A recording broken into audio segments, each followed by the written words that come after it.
I grew up in a world of privilege and power, attending elite private schools and then Princeton University. As a direct descendant of one of the founders of Procter & Gamble, I was groomed to be a leader in the establishment. But I chose a different path.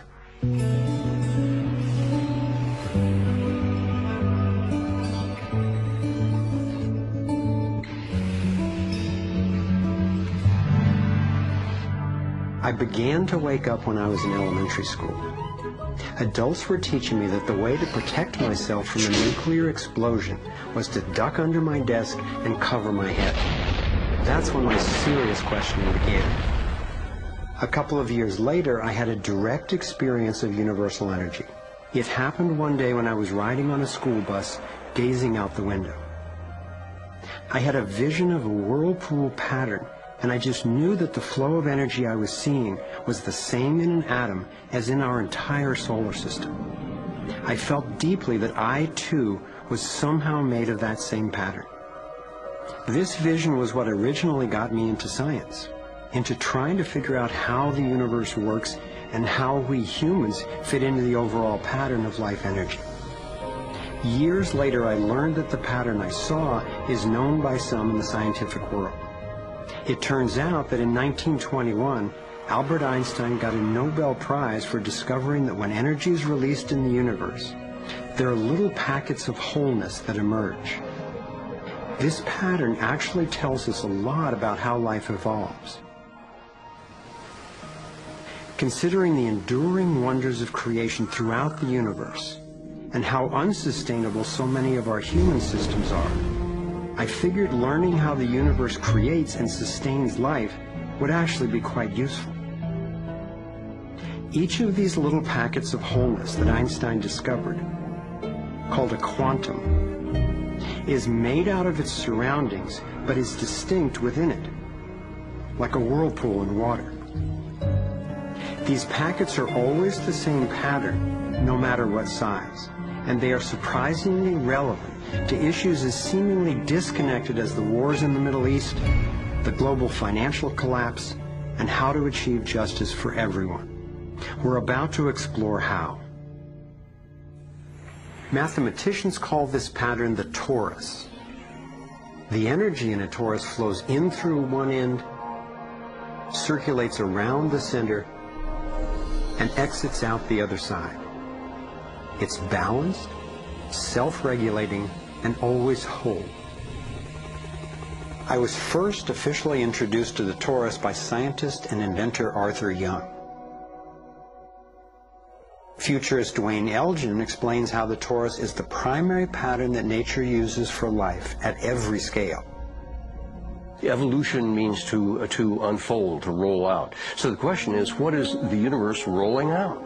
And what the universe is rolling out is self-organizing systems, and you can see this at every scale. A self-organizing system is a technical term for just a system getting a hold of itself, knowing itself, essentially.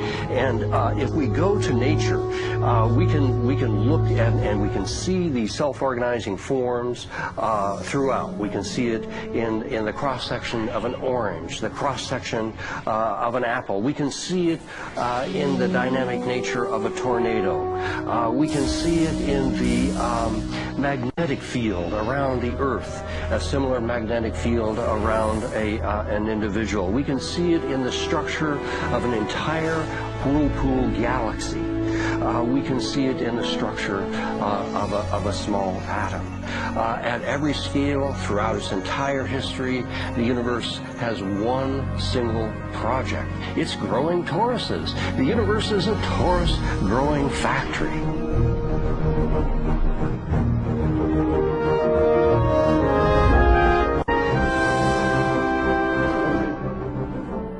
These toroidal dynamics are visible at various scales. One of them is at the galactic level, which are huge spinning structures with billions of stars in it. Looks like typically big arms of galaxies spinning around, and they have vortices that goes from the center out to the edge of the galactic halo that surrounds them. Stars move from this galactic disk out to the halo, down the vortices, and back out again. Stars like Arcturus, for instance, we know have done that path already. That's the appropriate description even for the atmosphere of our planet. The weather goes from the North Pole down to the equator and then back up, from the South Pole up to the equator and then back down. Even the dynamics on the surface of the sun are very similar. Of course, here we're looking at it from an external perspective on a small-scale model. When you look at the solar system embedded in the galaxy, embedded in the cluster, embedded in the supercluster, we're traveling in this boundless sea of infinite torus flow.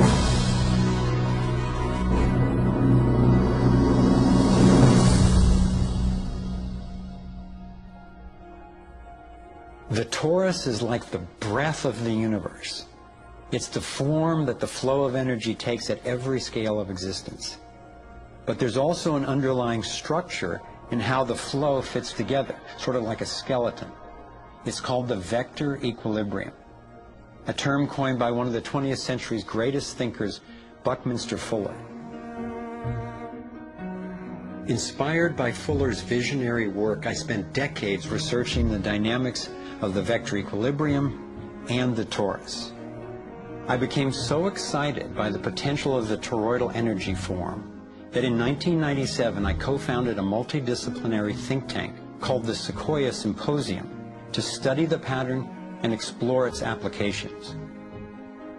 Our collected research convinced me that the torus and the vector equilibrium are primary patterns, fundamental to the creation of the universe at all scales.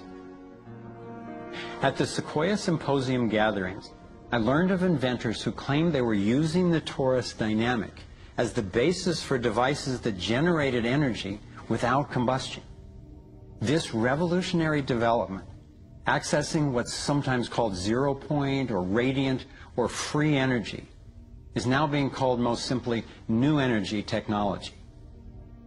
Given that so much of the suffering in our world is the result of lack of access to energy, I realized that free, unlimited, clean energy would be one of the greatest breakthroughs in history.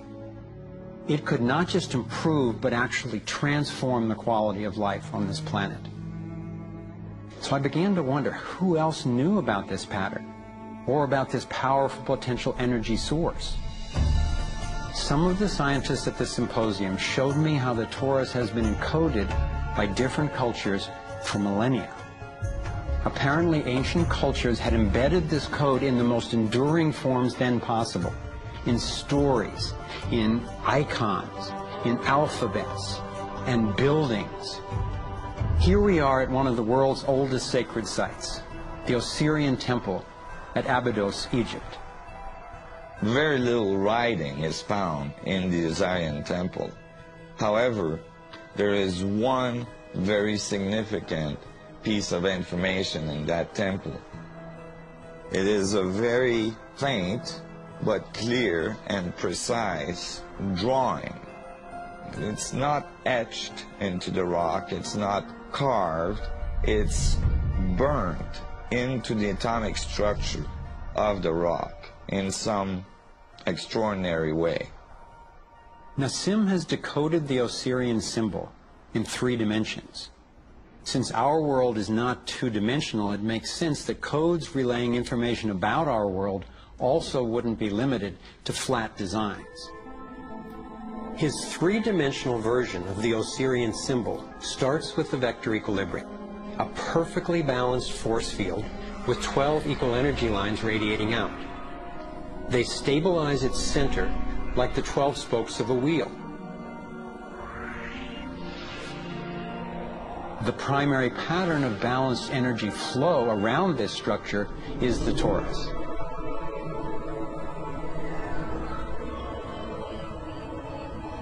Here we expand to the next larger scale, with a total of 64 pyramids called tetrahedra.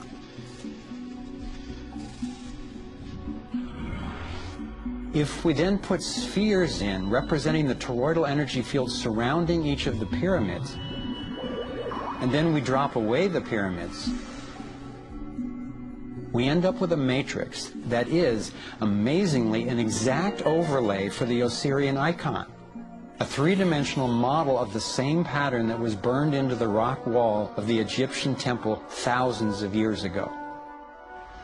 Now we travel across continents, from Egypt to China, where the same geometry appears at another sacred site built in 1420. Then you go to the Forbidden City, where the sun gods reside, and where you find at the entrance the Fu dogs, the guardians of the knowledge. They guard the knowledge under their paw.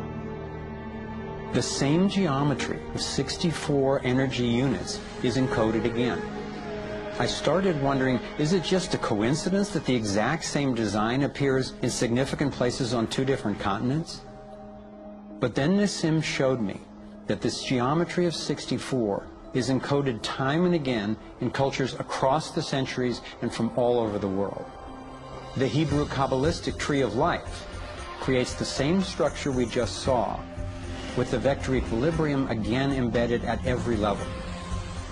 The ancient Chinese system of wisdom called the I Ching is based on 64 hexagrams, symbols with 6 lines in a set, some continuous, some broken.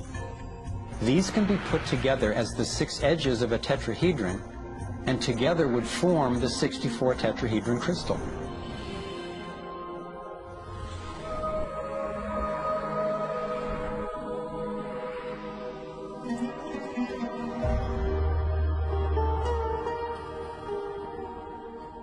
This same pattern shows up in modern scientific research. The double helix has an alphabet of 64 codons that are used to encode our human DNA. I had seen that there was advanced knowledge of the living geometry of the universe thousands of years ago, but how on earth did they know about it?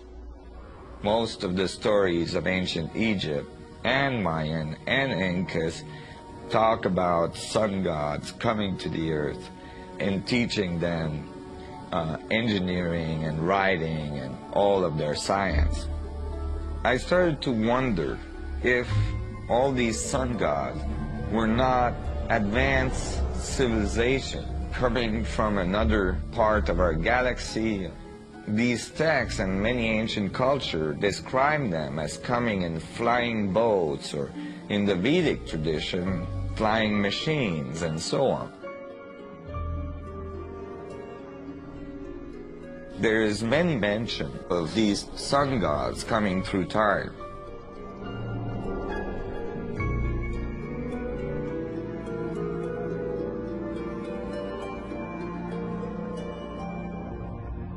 Could these early pilots from beyond our world be the ones responsible for sharing the knowledge of this code? Could they actually be tapping its power to propel themselves through the cosmos? This isn't where I thought my research would lead me, and these notions were rocking my world. But Nassim has impressive evidence to back up his theories, and I could see no other rational way advanced math and physics concepts would have been recorded over 3,000 years ago. I sought out one of the most knowledgeable investigators, Dr. Stephen Greer, the founder of the Center for the Study of Extraterrestrial Intelligence. He's conducted hundreds of interviews with top-ranking government and military witnesses. And so when we talk about extraterrestrial intelligence, we're talking about civilizations that have reached the point of being sentient like we are, but whose technologies and perhaps social capabilities are such that they've been able to become interstellar or interplanetary civilizations. And when you look at the fact that the most conservative estimates are in the Milky Way galaxy that there are at least 10,000 Earth-like planets that have intelligent life on them, and that at least half of them are likely to be as advanced or more than ours, it's almost a certainty that there's intelligent life out there.